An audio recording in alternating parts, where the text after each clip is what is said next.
Happy Sunday, everybody. It's time to talk aces.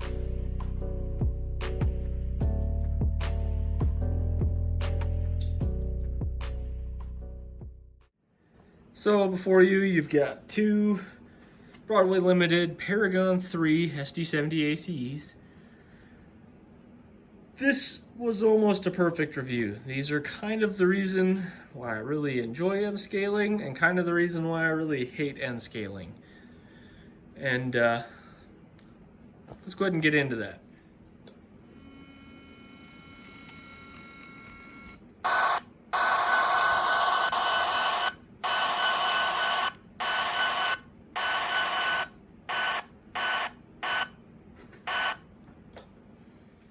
These two are 100% reliable. I've never had a problem with them. Never once have I cleaned their pickups, and they continue to run and run and run. They're great. I love them. I picked up the 9224 to start with. I ran it for hours, fell in love with it, picked up its mate here, the 9268, and they've been running in consist for tens of 20 hours, non-stop, never been touched, never been cleaned, just 100% reliable. After all the success of the other two, I picked up this NS here. I really like NS stuff. They got cool paint jobs. What's nicer than black and white, other than maybe black and yellow, but I picked that one up used on eBay. Thought I got myself a deal, and I was wrong. This thing can look at dirty track and stutter. It also has gear train issues in reverse, and maybe this is just a buyer beware thing, but I would be really worried about some, and maybe not even just the SD70s, it could be some of their other stuff, some of the older Broadway Limited, and I wonder if this is where they got kind of their reputation for building unreliable engines. I went ahead and popped the front truck off, and you can see that there's wipers there, and every other, I mean, for the most part, most other engines use wipers similar to this for their pickups. I have cleaned, I have polished, I have tried no-ox ID, and it doesn't seem to matter what I do, this thing stutters everywhere. As opposed to these later model ones, I don't think I'm going to quite be able to get it in view, but there is a solder joint and a wire running up into the frame. That pretty obviously must have been a mid-run fix for these things. And the only way that I can really tell to spot the difference is if, obviously, you can pull the truck off. But on the rear truck, you can see just a hint of solder back there.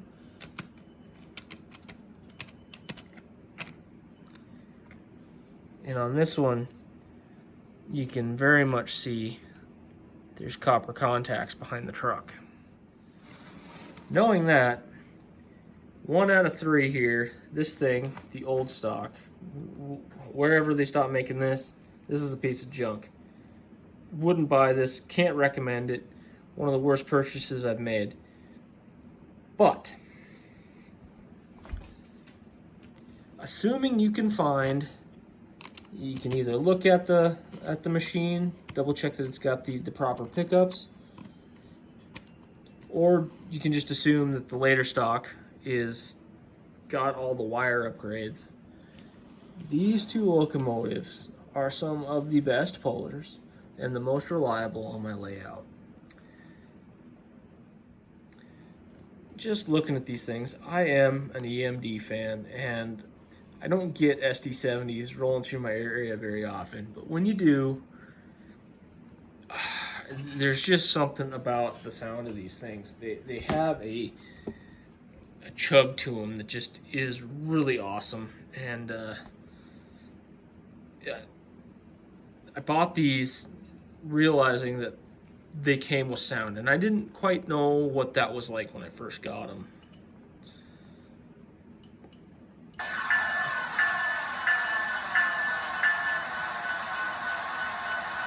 The idle They really do sound like one idling. We walk our dogs in an area where these things sit on the side of the tracks, and occasionally you'll have an SD70 sitting there, and it's just visceral. It shakes your gut. And then when you hear it spool up,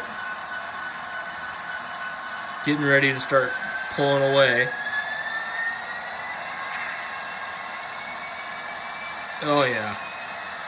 Broadway has done a really good job getting these things sounding how they're supposed to. And I understand that you get this hooked up to that rolling thunder system they have, and they really come alive.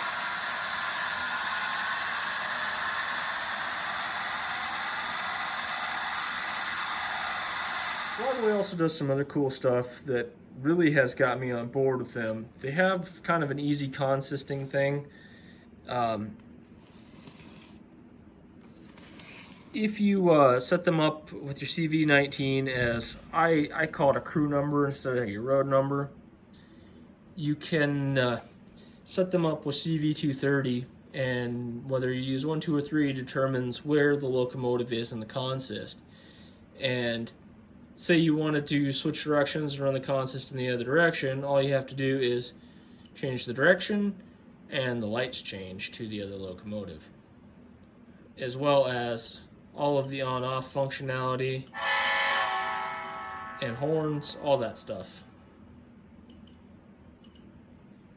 Really cool, super simple to set up, and honestly, for the most part, other than it seems that I've had some weird finicky stuff with all my Broadway models and ditch lights. The Paragon 4s seem to work different than the Paragon 3s, but only the lead engine do the ditch lights work on. That also being said, with the light function, these ditch lights are pretty weak on this, something to do with the light pipes. As well as if you're at a low angle, you get quite a bit of light bleed under the body, but for the most part, nobody's ever going to notice it. It's just the way my layout sits that I end up seeing that. The lights also auto dim at stop and brighten when you start to move. Lead unit has a cab headlight. I don't know if you can see that. Try that again. Kind of see it in there. Lights are bright for the video, but that's cool. After you reach a certain speed, the cab light turns off.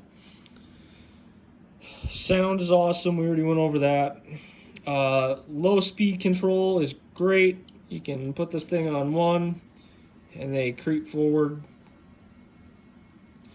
Other thing about Broadway models, you don't have to speed match them. I think there was one that I got, an older AC6000, which we will get to in a review here shortly, that I had to do some light speed matching on. But for the most part, you take these out of the package, you put them with any other Broadway Limited, and put them in consist, and you're good to go. They have no problems running with one another. Some people say you have to mess with the back EMF. Absolutely don't have to. I've been running these for, like I said, 20, 30 plus hours on my layout. I have yet to have an issue. I never mess with any of my back EMF settings. Something to be said with these on the sound, I forget the CV. I'll have to go back and get it, and maybe I'll put it in the annotations. But because my layout is relatively small, these things have a lot of pulling power. And in order to get the engine to spool up when you're pulling a hill or something, because this has the load dependent throttle, you basically need to adjust those CVs down, so a little amount of load will cause that to bump up. Pulling back in close here, they really got the color right on these. The Paragon 4s I'll get to in a little while, but they're a little bit darker orange, and maybe it's just the fading thing, but these seem a little closer to actual BNSF orange, in my opinion. These are my first like mid to high tier engines I ever had, and the handrail work is excellent on them. You can see the wipers on the windshields. The antennas are cool, although that's becoming more common on a lot of models. Sunshades are spot on. I really like how they work. Handrails are nice and thin like they should be. They're also not flimsy. They take a little bit of abuse and they stay strong, as opposed to some other models that you might find. Just continue sliding this bad boy forward. The exhaust could stand to be a little nicer. Horns are great. The body paneling work is relatively crisp, although the paint kind of must fall into it a little bit because they're not as smooth as some other models that I've got. The decals are really nice. Trucks are, I don't know, up to par from my experience. I do like the fuel tank stuff. Flip this over to the other side. There ain't a whole bunch of difference. Just a quick slide by here.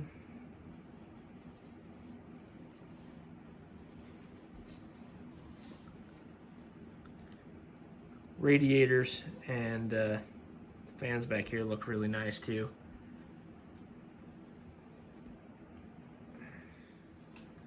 So these are also the first engines that I had that came stock with micro-trans couplers, and kind of changed the game for me. I didn't realize how big of an upgrade that was. I did some switching with these kind of when I first got them and kind of fell in love with that aspect. The thing that I also really like about these is when they're moving, the gap between the engines is nice and stable, and they're nice and close together, which some other brands, they got to run those long shank couplers, and that's just not my jam. I like things to look as real as I can within reason, and I like having my engines nice and close together.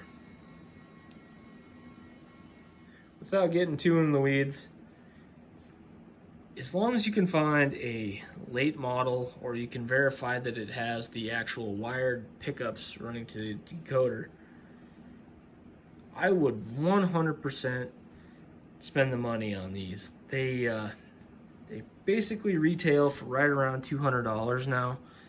People are selling them off kind of as new old stock. Most retailers would probably have the late model versions of these. They do really look good. Even the NS that I got here, I love how the thing looks. They did an excellent job detailing it.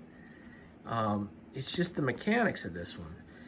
I'm thinking I might do a video where I send this into Broadway and see how much they charge me to fix it, because I did get a relatively good deal on this. I thought I scammed the guy, but it's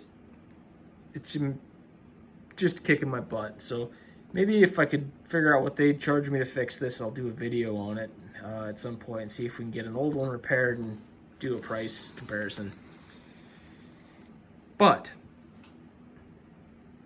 assuming Broadway Limited, you could ask them the question. They have Paragon 3s on their outlet store relatively regularly, and you can buy them like repaired or even new. Some of the repair stuff that I bought has had broken body detailing. They just glue it back on, and good enough for me. We're talking like really good prices. I think I saw some of the Paragon 3s on there for like $170 and then add shipping on that. We're getting down into there like a really good price point at that. $180 for sound, an excellent running machine, assuming you can get the good pickups. Awesome pulling power. Don't need to really do any of the farting around to get it to run. You just kind of set it and forget it. These run through pickups, or excuse me, run through turnouts in consist, no problem.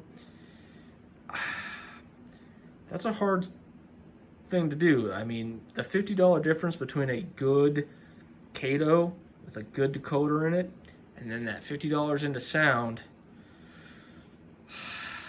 I almost gotta tell you to jump into these at that. If you got the $130 to buy that good Kato, you might as well just save for another month and just jump into one of these, because you're gonna be way more impressed with the good late model Paragon 3 than you are that Kato. One, the detail's better. Two, they probably run better. I have tried almost all the decoders in my Katos, and none of them are quite as smooth and have as good a low speed control as these do out of the box without any CV programming. I don't know what else to say. You probably should just go buy a pair, put them on your layout, and crank the sound and just smile ear to ear. All right, everybody, have a good weekend. I will see you for Empty Wallet Wednesday, and hopefully you'll like this one.